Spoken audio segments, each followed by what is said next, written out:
Welcome to inspirational star. మరి ఈ రోజు ఇన్స్పిరేషనల్ స్టార్లో జగపతి బాబు నటించిన కొన్ని సినిమాల్లోని ఇంట్రెస్టింగ్ విషయాల గురించి తెలుసుకుందాం. ఒకప్పుడు ఫ్యామిలీ హీరోగా ప్రేక్షకులను ఎంతగానో అలరించిన జగపతి బాబు ఇప్పుడు రూట్ మార్చి సపోర్టింగ్ క్యారెక్టర్స్లో నటిస్తున్నాడు. బాలకృష్ణ మూవీ లెజెండ్ సినిమాతో విలన్గా మారి ఈ స్టార్ హీరో ఆ తర్వాత ఎన్నో సినిమాల్లో సపోర్టింగ్ క్యారెక్టర్స్ చేశాడు. విలన్ అప్పుడు ప్రధాన పాత్రల్లో కూడా సినిమాలు చేస్తున్నాడు. ఏ తరహా పాత్రలో అయినా ఇమ్మడిపోతూ తనలోని నటుని తెరపై కొత్తగా ఆవిష్కరిస్తున్నారు జగపతి బాబు. సోషల్ మీడియాలో ఎప్పుడూ ఏదో ఒక పోస్ట్ని చేస్తూ అందరినీ పలకరిస్తూనే జగ్గుబాయ్ కోసం మరిన్ని విషయాలు తెలిసేసుకుందాం.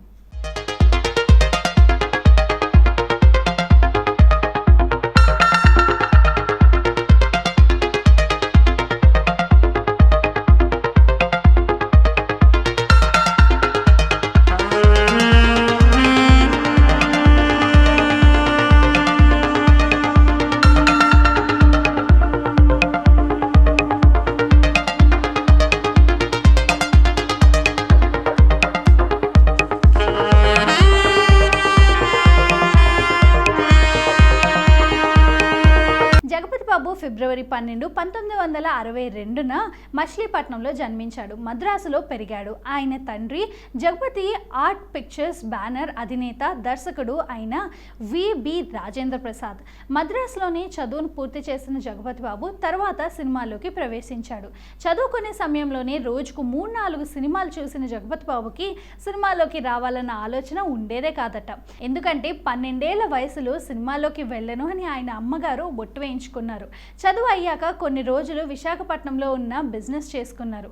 ఆ సమయంలో ఒక్కసారిగా సినిమాలోకి వెళ్ళాలని ఒక్క రాత్రిలో నిర్ణయించుకొని నాన్నగారి పెద్ద నిర్మాత అయిన ఆయన ప్రమేయం లేకుండానే ప్రయత్నాలను కొనసాగించారు.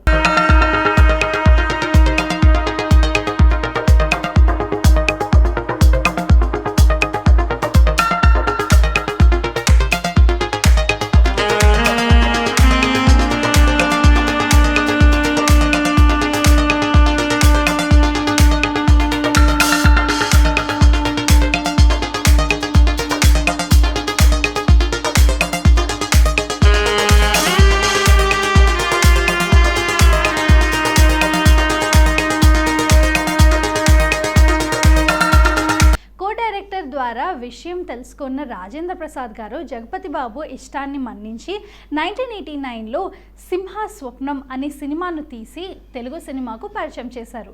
ఈ సినిమాలో కృష్ణంరాజు కథానాయకుడు. తొలి సినిమాలోని ద్విపాత్రాభినయం చేసిన మొదటి నటుడు జగపతి బాబు అవ్వటం మరో విశేషం. కానీ ఆ సినిమా పరాజయం పాలైంది. ఆ తరువాత చేసిన చాలా చిత్రాలు విఫలమయ్యాయి. కానీ పట్టుదలతో ప్రయత్నించిన జగపతి బాబుకు జగన్నాటకం, పెద్దరికం వంటి చిత్రాలు విజయంతో నటుడిగా గుర్తింపు వచ్చింది. అయితే తన గొంతు బాలేదని ఇప్పటి వరకు అన్ని సినిమాలకు వేరొకరితోనే డబ్బింగ్ చెప్పించుకున్నారు జగపతి బాబు. పెద్దరికం సినిమాతో రామ్ గోపాల్ వర్మ దృష్టిలో పడ్డ జగపతి బాబు గాయం హిట్తో హీరోగా స్థిరపడ్డారు. ఈ సినిమాకు మణిరత్నం రచయిత.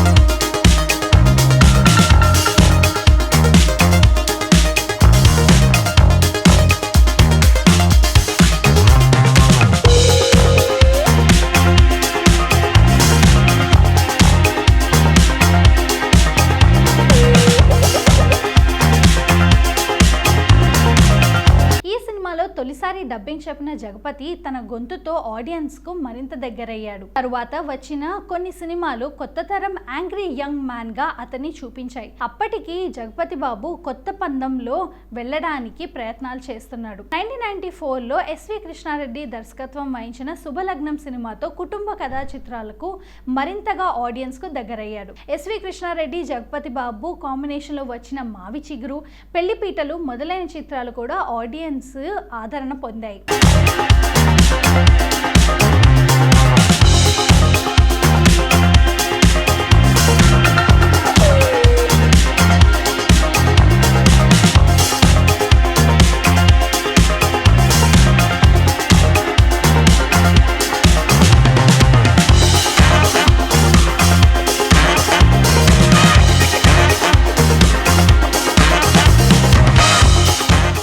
మహిళా ఆడియన్స్కు అధికంగా సంపాదించుకున్నాడు కూడా.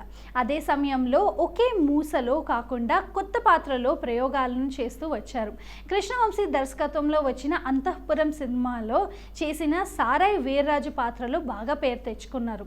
ఈ సినిమాకు జగపతి బాబుకు ఉత్తమ సహాయ నటుడిగా నంది పురస్కారం లభించింది. ఈ సినిమా తరువాత హిందీలో శక్తి అనే పేరుతో రీమేక్ కూడా చేశారు.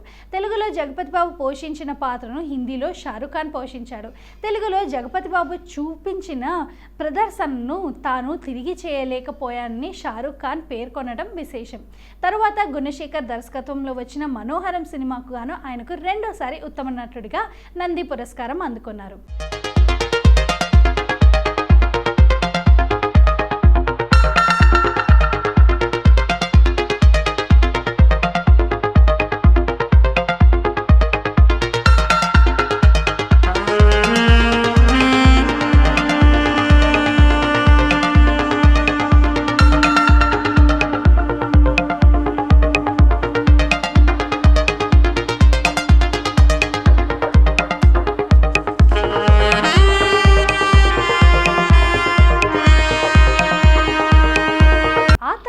సముద్రం వంటి చిత్రాలతో ప్రయోగాలు కూడా చేశారు.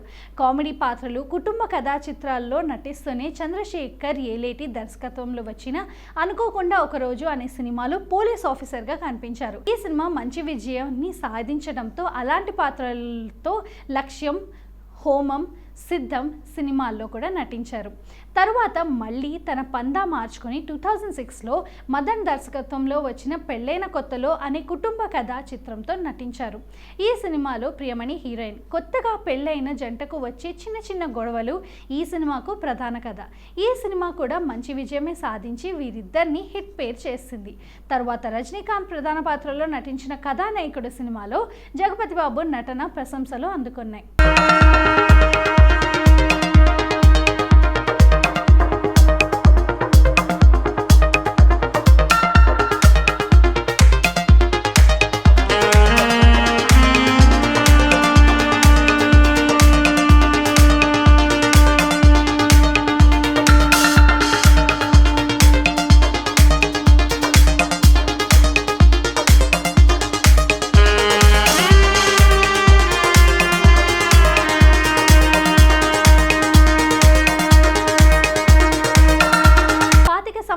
సినీ ప్రయాణంలో ఎన్నో ఒడిదొడుకులను ఎదుర్కొన్న జగపతి బాబు ఇక హీరోగా చేయడం మానుకొని నందమూరి బాలకృష్ణ హీరోగా బోయపాటి శ్రీను దర్శకత్వం వహించిన లెజెండ్ చిత్రంలో ప్రతి నాయకుని పాత్రలో పోషించారు. ఒకప్పుడు ఫ్యామిలీ హీరోగా తిరుగులేని ఫ్యాన్ బేస్ను ఏర్పరచుకున్నాడు జగపతి బాబు. మరీ ముఖ్యంగా జగ్గుబాయ్కు లేడీ ఫాలోయింగ్ విపరీతంగా ఉండేది. ఆయన సినిమా రిలీజ్ అవుతుంది అంటే చాలు పనులన్నీ పక్కన పట్టేసి మరీ థియేటర్ల వైపు అడుగులు వేసేసేవారు. దాదాపు దశాబ్ద కాలం పాటు హీరోగా కెరియర్ను సాగించాడు కూడా. హీరోగా అవకాశాలు తగ్గాక అఖండతో విలన్గా మారి తనలోని మరో కోణాన్ని పరిచయం చేశాడు.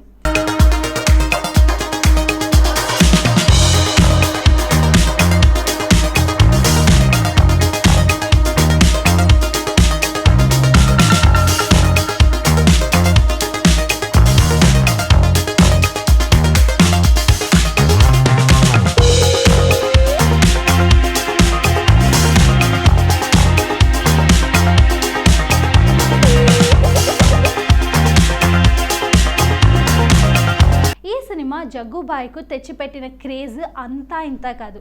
అప్పటి వరకు హిందీ విలన్లతో అష్టకష్టాలు పడ్డ దర్శక నిర్మాతలు జగ్గుబాయ్ టెరిఫిక్ విలనిజంకు దాసోహం అయ్యి అడ్వాన్సులు ఇచ్చి మరీ డేట్స్ను లాక్ చేసుకున్నారు. విలన్ నుంచి సపోర్టింగ్ క్యారెక్టర్స్ కూడా చేస్తూ మొత్తానికి బిజీ లైఫ్ను కొనసాగిస్తున్నాడు. హీరోగా జగ్గుబాయ్కి తెచ్చిపెట్టిన క్రేజ్ ఇప్పుడు విలన్ సపోర్టింగ్ ఆర్టిస్ట్గా చేస్తూ వస్తుంది. హీరోకు తండ్రి పాత్ర, అన్న పాత్ర లేదంటే విలన్ రోల్లో ఇలా ఏ రోల్ అయినా సరే జగ్గుబాయ్కి దర్శక నిర్మాతలు ఫస్ట్ ఓట్ వేస్తున్నారు. అంతలా తన పర్ఫార్మెన్స్లతో కుమ్మేస్తున్నాడు.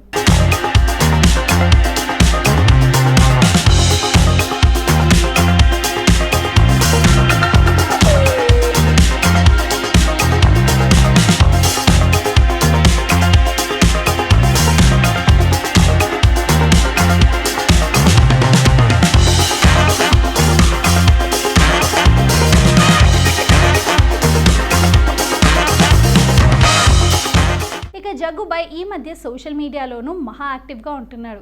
తరచూ ఏదో ఒక పోస్ట్ చేస్తూ హాట్ టాపిక్గా మారిపోతున్నాడు. అదేవిధంగా తన బర్త్ సందర్భంగా ఒక పోస్ట్ను పెట్టి వార్తల్లో నిలిచిపోయాడు. ఎలాగో అలాగో పుట్టేశాను, సిగ్గు లేకుండా అడుగుతున్న మీ అందరి ఆశీస్సులు నాకు కావాలి. రెండోది, ఎక్కువసేపు ఆలోచించకుండా తొందరగా డిసైడ్ చేయండి. ఈ రెండింట్లో ఏది కొట్టమంటారు అని ఓ చేతిలో మిల్క్ బాటిల్, మరో చేతిలో గ్లెన్ఫిడిచ్ ఆల్కహాల్ బాటిల్తో ఫోటో దిగి పోస్ట్ చేశాడు. ప్రస్తుతం ఈ పోస్ట్ సోషల్ మీడియాను షేక్ చేసింది. దాంతో నెటిజన్లు జగ్గుబాయ్లో ఈ కోణం కూడా ఉంది అంటూ ఫన్ అండ్ కామెంట్స్ పెడుతున్నారు. సో చూసారు కదా ఈరోజు ఇన్స్పిరేషనల్ స్టార్ ప్రోగ్రాంలో జగ్గుబాయ్ నటించిన ఆల్ టైమ్ హిట్ మూవీస్లోని ఇంట్రెస్టింగ్ విషయాలు తెలుసుకున్నారు కదా. మరొక ఎపిసోడ్తో మళ్ళీ కలుద్దాం. Until then bye.